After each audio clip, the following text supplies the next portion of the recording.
And look at Randy Orton slithering. Watch out, watch out, watch out, watch out! KO! Here's the cover.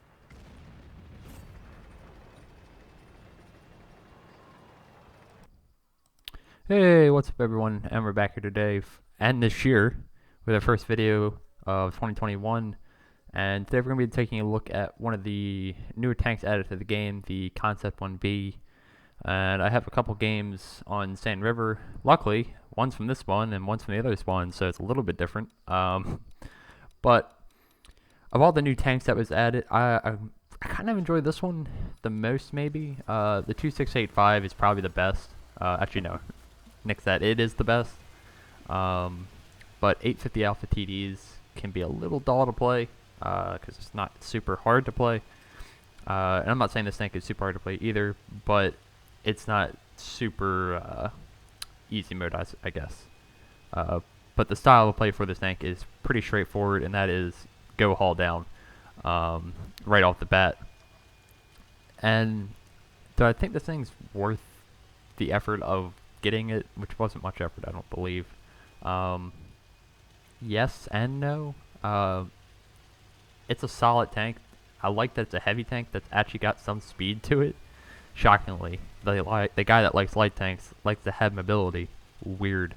But yeah, it actually goes pretty quick for a heavy. I honestly thought it was a medium tank at first because I wasn't paying attention. I just assumed it was because of how quick it was moving. So it gets up to 45 kph and fairly regularly, it seems, as we get a first shot of damage there in the game. And it actually is packing 120 millimeter on this platform, so it got 400 damage average, give or take.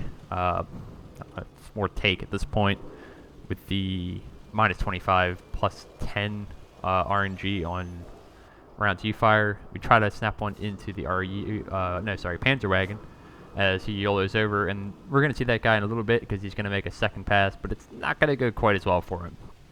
We'll take a break when that happens. But yeah, so 279E is pushing up and over. I'm trying to support this guy in the 260, just give him a little bit of backup, as otherwise he's probably going to get pushed here pretty hard. The DPM on this 120 is not great, and here comes this Panzer Wagon. Oh, yeah, that's, gotta watch where you're flying there, bud. That's a no-fly zone. Yeah, that was hilarious when that happened. There's actually a clip of it on Twitch. You can see my reaction. It's pretty funny, and that just happened. So, back on topic.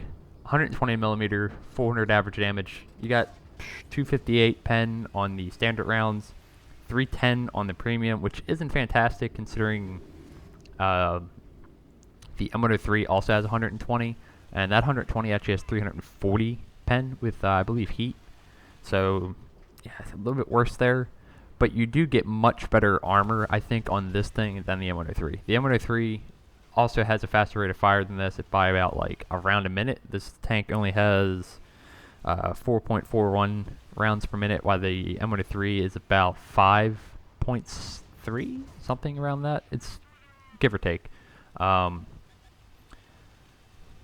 But this thing has much more usable armor because of the very unique shape of the turret, and that's obvious. It's very narrow, leaving it almost no like spots to shoot it on the cheek. If you've played the M103, you know it has some pretty obvious weak spots on it, including the cupola on top, but also the cheeks on either side of the gun are pretty weak as well. And it's a big turret, so if you turn it in a little way, it kind of turns into a giant weak spot regardless. And this thing has a little bit of that same issue. If you turn this thing any way, it's a very long turret, so you can actually shoot the rear of the turret if it's angling not directly at you, basically. Just because it's so long that it gets exposed, and we get a nice shot in the engine deck of the E6, and he's going to burn out. Hopefully. Yep, sure enough. And this game so far has just been a pretty prime example of this thing. It just excels on ridgelines like this. That's where you want to be in this thing, if you can be, because it's got 10 degrees of gun depression, which is pretty standard on American heavies at this point, it seems like. and it really, really excels on ridgelines if you can keep the fight directly in front of you and kind of pace it at your own pace. Great English by me. But if you can kind of control the engagement and not be super rushed, because again, the DPM isn't that high. You don't want to be fighting a ton of tanks at one given time with this thing, because the DPM can kind of be a little lackluster.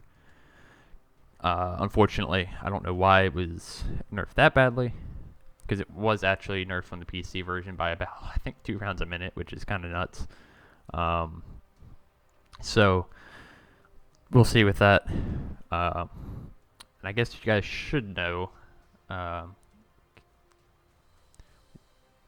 have been added to the Super Test program as of a few days ago, so hopefully it can get some better feedback on tanks, help speed along that process a little better. Hopefully, we'll see. Yeah, just throwing that out there. But so this tank, pretty good so far. Again, I like the mobility. I like the haul down ability. Hey, look, we're on Sand River again, and the gun is pretty reliable. But again, that's like every gun after 6.0 is extremely reliable almost. Even derp guns are like snipers now, it seems like. Not the biggest fan of that change. Depends on who you ask. Some people like that.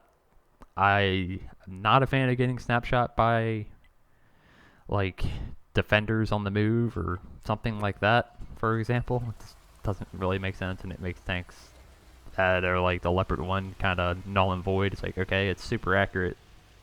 Okay, so's my KV2. But enough of that. We do enough ranting about that on stream, so yeah, we're not gonna do that here, or at least any more of it. And yeah, so overall, pretty solid tank. Not gonna set the world on fire. It's not a Conqueror. That is just best of the best at tier 9. Conqueror is probably hands down the best tier 9 tank in the game. I'd almost say, especially for heavies. Like, there's almost no competition for that thing. In most cases, I would say. But again, it's another solid heavy, and it's kind of unique. Like I said, you can see the turret, the mobility. It's just it has a little bit of that uniqueness factor, at least enough of it for me to make it worthwhile playing. Versus the other tier 9 that was added, the STRV-K, which is got the Kranvan Hall, and then a Centurion turret with a 390 alpha gun on it. It's kind of It's very, very meh to me, personally. And I don't really enjoy playing it too much, as most people have. So don't really expect to see a video on that tank. You may see a video on the 2685, just depends if I can get some games in it. Also, maybe expect in the future, or at least hopefully soon, probably doing a crew setup video for like scouts, how I kind of spec out those 9 perks. If you're curious about that and how I set them up with equipment now, after the changes that were made recently. So probably be on the lookout for that video soon. Maybe next week. Actually, let's stay here. Next week, look out for that video. I'll probably try to get some garage footage for that, just so we can go over what the perks and stuff do and why I choose them. If you all care to see that. But right now, back to the gameplay here. Excuse me. We're on Sand, again, we're taking up a pretty good position for haul down tanks, especially when there's no Artie. If you're lucky enough to be in a game with Artie, and this is a great comparison. I was talking about the M103 and this tank, and right now you're seeing why this thing is pretty superior to the M103 in terms of armor. He has that pretty obvious weak spot on the turret, versus we do not if we're facing just directly at that tank. You can see it's very hard to pen this thing. He says that and gets penned. But again, that was in the hull. The hull armor on this thing is also pretty good. I'm not going to lie. And overall, the armor is pretty reliable on the whole thing. I haven't really talked about the armor profile, but it is 250 on the turret. And give me a second. It's also got pretty good hull armor, if I remember correctly. Yeah, apparently I can't find that. So, yeah, yeah, we just won't grab a hull armor. But it's good. Apparently that's not on the stats page on Wikipedia. So, oh well. You can look that up on the armor profiler online or in the game. But do trust me that it is really good. This commentary has been all over the place. This is what happens when you don't do one in about 2 weeks.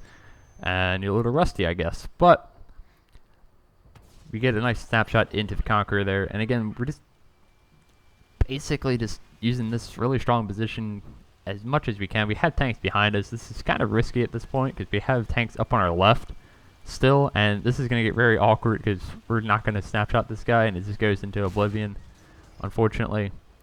And we're getting shot from the side.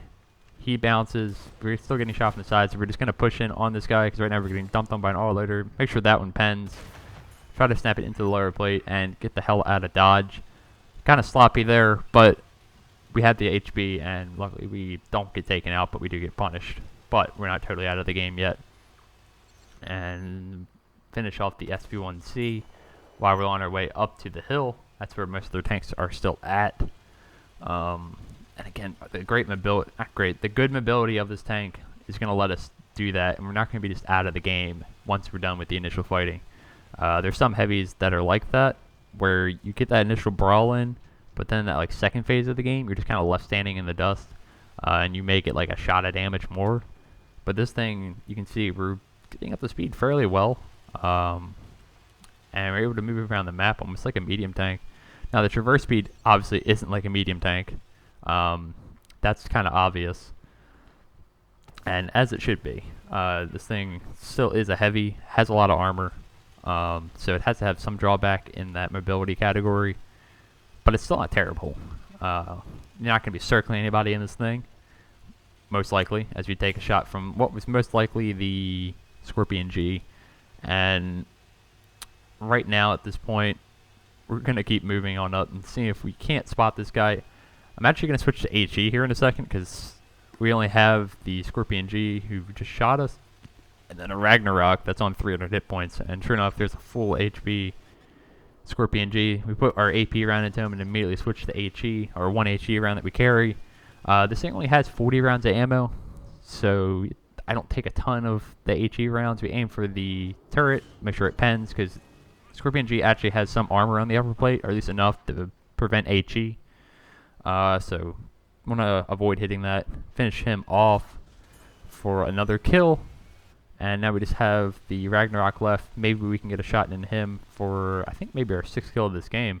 I can't remember right. And, yeah, we're able to finish him off for another kill that game. And bring our damage up to the 400 damage with a few assisted.